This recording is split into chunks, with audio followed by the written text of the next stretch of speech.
Hi, all. This is Dr. Daniel Sable, and I wanted to start by welcoming you to the Cognitive Edge, which is a new vlog that consists of insight, consists of innovation, and ultimately impact on how you teach, also how students learn.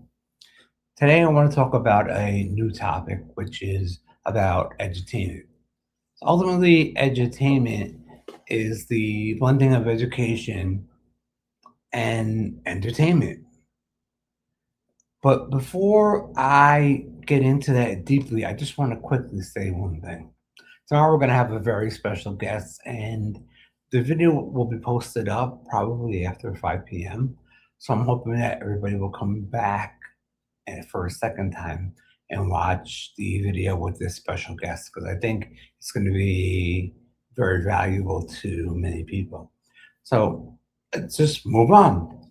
So basically, edutainment is the blending of education, um, really with entertainment, but I don't think that it should be understood as simply making learning fun. That's ultimately too simple. The real purpose of edutainment is to use stories and games and videos and interactive experiences to help people or students learn, to remember, practice, and understand.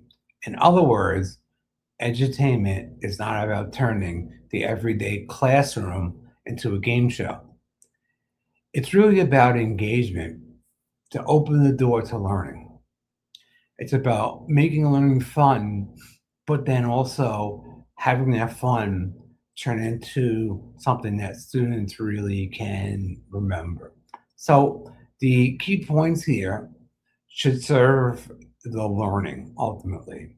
If a video, a game, an app, a simulation helps students really understand an idea, remember information, practice the skill, or even apply knowledge, then it has real value. But if it only keeps students busy, then it's not really learning. It's just entertainment, ultimately with a lesson attached. And this is an important difference. One of the strongest examples of edutainment is probably Sesame Street, believe it or not. Sesame Street, they taught letters, numbers, vocabulary, social skills, emotional development, and they used music, humor, characters, repetition. It worked because the entertainment was connected to a real learning purpose. The songs were fun, but they helped children remember. The characters were fun, but they also modeled language and kindness and curiosity and also problem solving. This is strong edutainment. We could also see edutainment in tools like Minecraft, education. Students can build, design, collaborate, and really solve problems. But the learning becomes much stronger when students are able to explain what they built and ultimately why they made certain choices. Take, for instance, Duolingo. It's another example.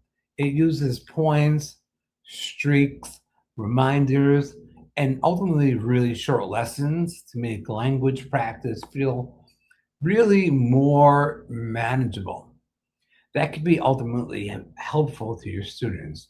But keeping a streak is not the same thing as mastering a language. So again, the tool has value, but it also has to have limits. Museums and libraries are also part of the conversation. Edutainment does not have to be digital. A hands-on museum exhibit, a library makerspace, a coding club, a story hour, or a documentary discussion could all make learning active and engaging. These spaces remind us that learning can happen through movement, conversation, creativity, and curiosity. But now, one of the biggest questions is whether teacher intervention is always required. You know what? Personally, I don't think intervention is always required. I ultimately think students can learn something from Sesame Street, Duolingo, Minecraft, YouTube, a museum, or a simulation without a teacher standing next to them every second. But teacher guidance often does make learning connect the activity to the concept because they ask questions, they correct misunderstandings, and ultimately they help students explain what they've learned. They help students transfer that learning to a new situation, which is called transference. This is an important part. Edutainment may open the door to learning, but the teacher's guidance helps students walk through it. This is why we should not think of edutainment as a replacement for teachers. It is not. Education should support teachers, librarians, parents, and instructional designers. It should not replace them. Ultimately, there is also a major warning here that I want to give. Edutainment is not the same as learning. A student can enjoy a game and still learn very little. A student can watch a video and remember the funny part, but miss the main idea. So, a student can earn points and badges without really taking the concept and understanding it. So, we have to ask better questions. Did the learner really understand it? Can they explain it? Can they apply it? Can they use it in a situation? These questions matter more than whether the activity looked fun. Equity is another important issue. Edutainment can ultimately expand access. Free public media, online videos, libraries, and open educational tools can help many learners. But edutainment can also widen gaps. Some tools, they really require expensive devices, subscriptions, strong internet access, or virtual reality equipment. If only some students can access those tools, then edutainment becomes another advantage for students who already have advantages. Accessibility matters too. If a tool does not include captions, readability text, flexible pacing, or support for students with disabilities, then it's not truly inclusive either.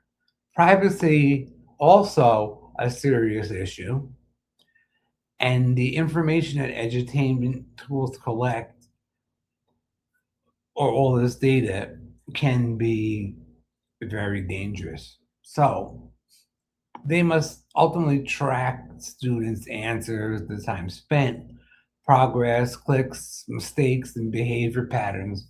Some of that data may help personalize learning, but it also creates real privacy risks, especially for children. Edutainment should not become surveillance with cartoon characters. That line really matters. And finally, artificial intelligence will shape the future of edutainment.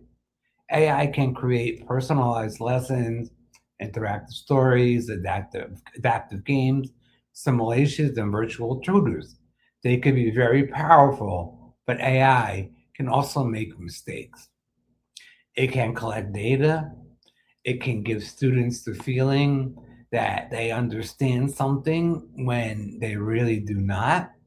So AI should support teachers and learners. It should not replace human judgment, guidance, or even critical thinking. The real promise of edutainment is not simply that it makes learning fun. The promise is that it can make learning stick. Using badly, edutainment is just entertainment with a lesson slapped on top. Used well, it makes learning more active, memorable, accessible, and human. This is why entertainment or edutainment matters. I remember myself personally working with, say, Kahoot, but I made sure that what the students learned or played as part of the game, they would then have to give me something to wrap up, like a quick 1 minute paper as an exit ticket before they left the classroom. to show that they have learned something or they've taken something away that ultimately can then become part of that transference. So hopefully today you and I both learned something new about edutainment and that we can take this and apply it in our classroom and have fun experiences, especially now that we're headed towards the end of the year. Pretty soon, we're going to have half days. And so we're going to need to fill those half days if students are testing and others are done. So really, I would consider edutainment as something super fun.